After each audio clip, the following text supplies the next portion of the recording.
Bismillahirrahmanirrahim. Assalamualaikum warahmatullahi wabarakatuh. Alhamdulillah, alhamdulillahirabbil alamin wa bihi nasta'in wa ala umuri dunya waddin. Assalatu wassalamu ala asrafil anbiya'i wal mursalin wa ala alihi washabihi ajma'in amma ba'du. Puji syukur kehadirat Allah Subhanahu wa taala yang telah melimpahkan rahmat serta hidayahnya sehingga kita dapat melakukan pembelajaran daring atau dalam jaringan yang insya Allah berkah dan tanpa ada halangan suatu apapun. Tak lupa sholawat beserta salam, marilah kita sanjung agungkan kepada junjungan kita Nabi Agung Muhammad Sallallahu Alaihi Wasallam yang kita nanti-nantikan syafaatnya di hari yaumul kiamah nanti. Allahumma amin. Yang terhormat Bapak Edi Susilo MHI selaku pengampu mata kuliah Sejarah dan Pengantar Hukum Islam dan teman-teman yang saya sayangi dan saya banggakan. Pada pertemuan kali ini, kami akan menyampaikan hasil diskusi kelompok kami mengenai sumber hukum Islam yang beranggotakan saya Dinda Widiarsi dengan NPM 2121010017, Faiz Khairul Umam NPM 2121010081, Vina Sari dengan NPM 2121010082, dan Gita Indrianti 2121010083. Mari kita simak videonya. Sumber hukum Islam. Pengertian sumber hukum Islam adalah Mashadir al-Ahkam al-Syar'iyah, yang berarti dalil-dalil syar'i. Secara etimologis, kedua kata itu memiliki arti yang berbeda, terutama jika dikaitkan dengan kata syariat atau hukum Islam. Kata sumber dapat diartikan sebagai suatu wadah yang darinya dapat ditemukan atau ditimba norma hukum. Sedangkan dalil hukum diartikan sebagai sesuatu yang memberi petunjuk dan menuntun kita dalam menemukan hukum. Secara terminologis, dalil berarti sesuatu yang dijadikan dasar dengan penalaran yang benar terhadap hukum syara yang praktis dengan jalan qat'i atau pasti dan zanni atau relatif. B. Pembagian dalil dalam hukum Islam. Yang pertama adalah jika dalil syara tidak bertentangan dengan tuntunan akal. Yang kedua, setiap dalil bersifat kulli atau global. Dalil yang bersifat juz'i atau parsial disebabkan hal-hal yang datang kemudian dan tidak menurut asal penempatannya. Yang ketiga, tujuan pembentukan dalil adalah menempatkan perbuatan manusia dalam perhitungannya. Dan yang keempat adalah dalil syara terbagi menjadi qat'i dan zanni. Dalil syara terdiri dari dalil naqli dan akli. C. Al-Quran sebagai sumber hukum Islam pertama.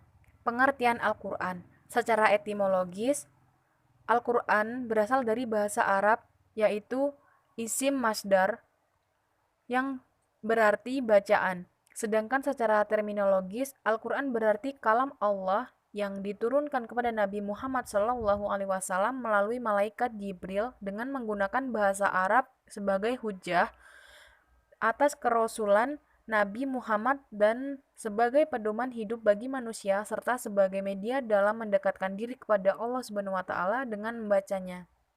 Fungsi Al-Quran. Al-Quran merupakan kitab Allah yang diturunkan kepada Nabi Muhammad SAW untuk disampaikan kepada umatnya demi kemaslahatan dan kepentingan mereka, baik itu kehidupan dunia maupun kehidupan akhirat.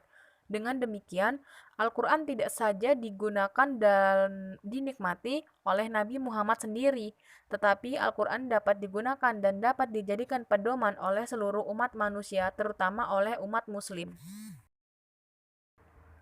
Fungsi-fungsi Al-Quran sebagai berikut. Yang pertama ada hudan, yaitu petunjuk bagi umat manusia. Yang kedua ada rahmat, yaitu kasih sayang Allah kepada umat manusia. Yang ketiga ada bayinah, yaitu bukti penjelasan tentang suatu kebenaran. Yang keempat ada furqan, yaitu pembeda antara yang hak dan yang batil. Yang kelima ada mau'izah, yaitu pelajaran bagi manusia. Yang keenam ada syifa, yaitu obat untuk penyakit hati. Yang ketujuh ada tabyan, yaitu penjelasan terhadap segala sesuatu yang disampaikan Allah. Yang kedelapan ada busyra, kegembiraan bagi orang yang berbuat baik. Dan yang kesembilan ada tafsil, yaitu memberikan penjelasan secara rinci sehingga dapat diselesaikan sesuai dengan yang dikehendaki Allah. Yang kesepuluh ada hakim, yaitu sumber kebijaksanaan. Dan yang terakhir, yang kesebelas ada musaddiq, yaitu artinya membenarkan isi kitab-kitab yang datang sebelumnya. Ibarat Al-Quran dalam menetapkan hukum. Semua ayat Al-Quran dari segi lafaz dan maknanya adalah qat'iyal wurud atau qat'iyal subut. Artinya, semua lafaz dan maknanya datang dari Allah Subhanahu wa taala tanpa diragukan lagi keasliannya. Dengan demikian, semua lafaz dan makna Al-Quran mutawatir, sedangkan dari segi adalah hukumnya. Sebagai ayat Al-Quran, qat'i ala dalalah, artinya ketentuan hukumnya tidak membutuhkan penafsiran lagi, dan sebagiannya lagi zanni al-dalalah, artinya mengandung dan menampung sebagai penafsiran. Penjelasan Al-Quran tentang hukum. Al-Quran menunjukkan dua bentuk dalam menjelaskan hukum kepada kita, yaitu bentuk muhkam dan bentuk mutasyabih. Hal ini dijelaskan dalam Al-Quran surat Al-Imran, yang artinya, dialah yang menurunkan Alkitab atau Al-Quran kepadamu. Di antara isinya ada ayat-ayat yang muhkamat. Itulah pokok-pokok isi Al-Quran, dan yang lain ayat-ayat mutasyabihat. Quran surat Al-Imran. Dalam menjelaskan permasalahan hukum, Al-Quran menempuhnya dengan 3 cara, yaitu cara yang pertama adalah terperinci. Maksudnya adalah Al-Quran menjelaskan permasalahan hukum dengan jelas dan rinci. Ayat-ayat Al-Quran seperti ini dapat dipahami dengan jelas tanpa bantuan sunnah Nabi. Yang kedua adalah global. Maksudnya, Al-Quran menjelaskan permasalahan hukum secara garis besar, sehingga memerlukan penjelasan dalam pelaksanaannya. Dan yang ketiga adalah isyarat. Maksudnya, Al-Quran menjelaskan permasalahan hukum dalam bentuk isyarat atau pemahaman yang tersirat dari suatu ayat. Hukum-hukum yang dikandung Al-Quran, yaitu yang pertama adalah hukum-hukum iktikadiyah, yakni hukum-hukum yang terkait dengan kewajiban manusia atau mukallaf dalam mengimani Allah, malaikatnya, kitab-kitabnya, rasul-rasulnya, dan hari akhir. Yang kedua ada hukum-hukum khuluqiyah, yakni hukum-hukum yang mengatur hubungan pergaulan manusia mengenai sifat-sifat baik yang harus dimiliki dan sifat-sifat buruk yang harus dihindari dalam kehidupan bermasyarakat. Dan yang ketiga ada hukum-hukum amaliyah yang mengatur aktivitas manusia atau mukallaf baik berupa perkataan maupun perbuatan. Al-Quran sebagai sumber hukum Islam. Dapat disimpulkan bahwa kedudukan Al-Quran sebagai sumber utama hukum Islam berarti bahwa Al-Quran menjadi sumber dari segala sumber hukum dalam Islam. Hal ini juga berarti bahwa penggunaan sumber lain harus sesuai dengan petunjuk Al-Quran dan tidak boleh bertentangan dengan apa yang ditetapkan oleh Al-Quran. D. Sunnah sebagai sumber hukum Islam yang kedua. Pengertian sunnah. Secara etimologis, kata sunnah berasal dari kata bahasa Arab yaitu sunnah, yang berarti cara, adat istiadat atau kebiasaan, dan perjalanan hidup atau syirah, yang tidak dibedakan antara yang baik dan yang buruk. Secara terminologis, ada beberapa pemahaman tentang sunnah. Ada sunnah yang dipahami ahli fikih, ahli usul fikih, dan ahli hadis. Yang dimaksud sana di sini adalah sunnah seperti yang dipahami oleh ahli hadis, yaitu yang identik dengan hadis. Menurut ahli hadis, sunnah berarti sesuatu yang berasal dari Nabi Shallallahu Alaihi Wasallam yang berupa perkataan, perbuatan, penetapan, sifat, dan perjalanan hidup beliau baik pada waktu sebelum diutus menjadi nabi maupun sesudahnya. Fungsi-fungsi sunnah. Yang pertama adalah menetapkan dan menguatkan hukum-hukum yang sudah ditetapkan oleh Al-Quran. Yang kedua, merinci dan menafsirkan ayat Al-Quran yang masih global, membatasi ayat Al-Quran yang masih mutlak atau umum, dan mengkhususkan ayat Al-Quran yang masih umum.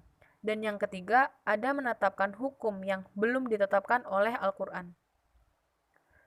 Dilihat dari segi bentuknya, sunnah Nabi dibagi menjadi dua, yaitu sunnah qauliyah atau ucapan Nabi dan sunnah fi'iliyah atau perbuatan Nabi. Kedudukan sunnah sebagai sumber hukum. Nabi Shallallahu Alaihi Wasallam menegaskan kedudukan sunnah yang disebut sejajar dengan Al-Quran. Dalam hadis yang diriwayatkan Imam Malik bin Anas, Rasulullah Shallallahu Alaihi Wasallam pada saat haji wada bersabda, "Aku tinggalkan dua hal yang jika kamu sekalian berpegang pada dua hal tersebut, maka kamu tidak akan sesat selama-lamanya, yaitu kitab Allah atau Al-Quran dan sunnah Rasulullah." Hadis riwayat Malik bin Anas. Di samping Al-Quran dan Sunnah, para sahabat bersepakat atau ijma untuk menjadikan Sunnah sebagai sumber hukum. Dengan demikian, Sunnah terkait erat dengan Al-Quran dan karenanya agak sulit dikatakan bahwa keduanya adalah sumber hukum yang terpisah. Sunnahlah yang memberikan bentuk konkret pada ajaran-ajaran Al-Quran. Ijtihad sebagai sumber hukum Islam ketiga. Pengertian ijtihad secara etimologis, kata ijtihad berasal dari kata berbahasa Arab ijtihad yang berarti tokoh, yaitu tenaga, kuasa, dan daya. Adapun secara terminologis, ulama usul mendefinisikan ijtihad sebagai mencurahkan kesanggupan dalam mengeluarkan hukum syara yang bersifat amaliyah dari dalil-dalilnya yang terperinci baik dalam Al-Quran maupun Sunnah. Sejarah penggunaan ijtihad.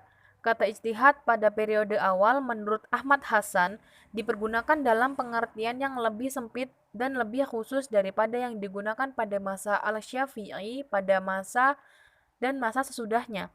Menurutnya, ijtihad mengandung arti pertimbangan kebijaksana yang adil atau pendapat seseorang ahli.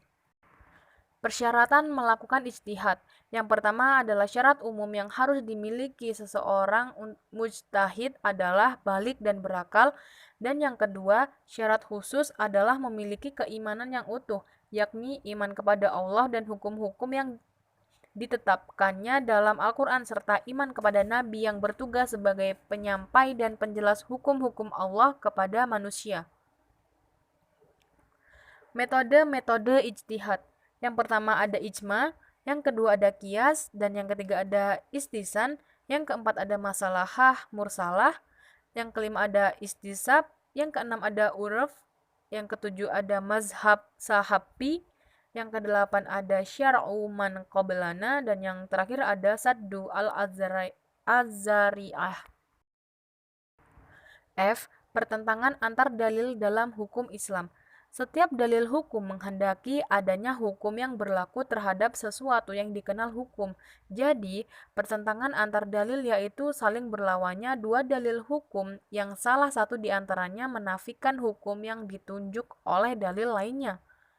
Penyelesaian untuk menghadapi pertentangan antara dua dalil hukum tersebut yaitu yang pertama adalah mengamalkan dua dalil yang bertentangan, yang kedua mengamalkan salah satu dari dua dalil yang bertentangan, yang ketiga meninggalkan dua dalil yang bertentangan.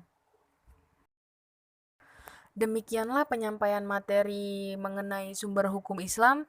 Kurang lebihnya kami mohon maaf. Kami akhiri. Wassalamualaikum warahmatullahi wabarakatuh.